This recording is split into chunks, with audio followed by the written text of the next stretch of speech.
24 hours a day, for days or weeks at a time in our oceans.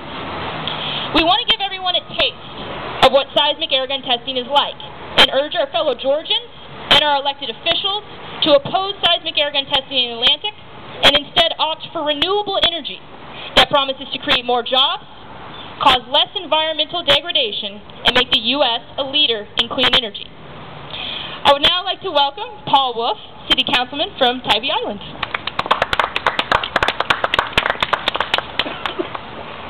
I sent Katie a rough draft of what I planned to say, and she was afraid it wasn't going to be long enough, and I told her after 9 years in politics I usually didn't have that problem, so I think we'll be okay here.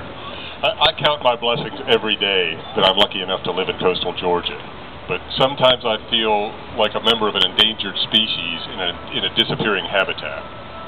Sea levels are rising at an accelerated pace. And a big reason for that is too much of our energy and transportation infrastructure is driven by fossil fuels. The Tybee Road is already underwater at least several times a year during spring tides. And coastal flooding is just going to get worse as sea levels continue to rise. These events are going to be more frequent and more severe.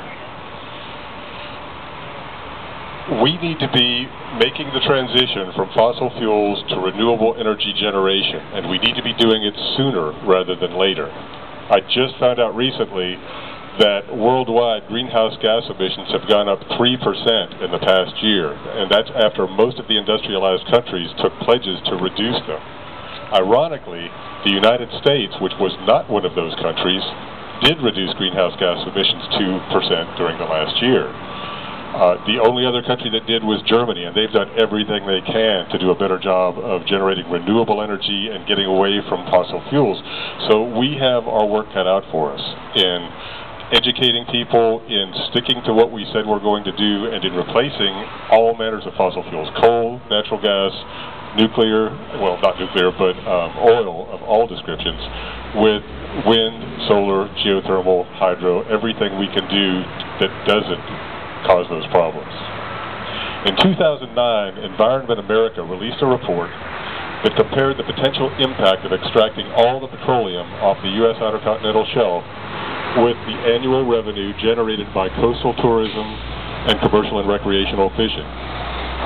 In the southeast Atlantic area, which is South Carolina, Georgia, and the east coast of Florida, annual income from those revenue sources was $25 billion. $25 billion a year from recreational tourism and commercial fishing. If we sucked every drop of oil believed to be in the Outer Continental Shelf off those three shorelines, it would amount to a total of $30 billion, period. So why would we even consider risking our annual income for barely more than 1 year's worth of oil?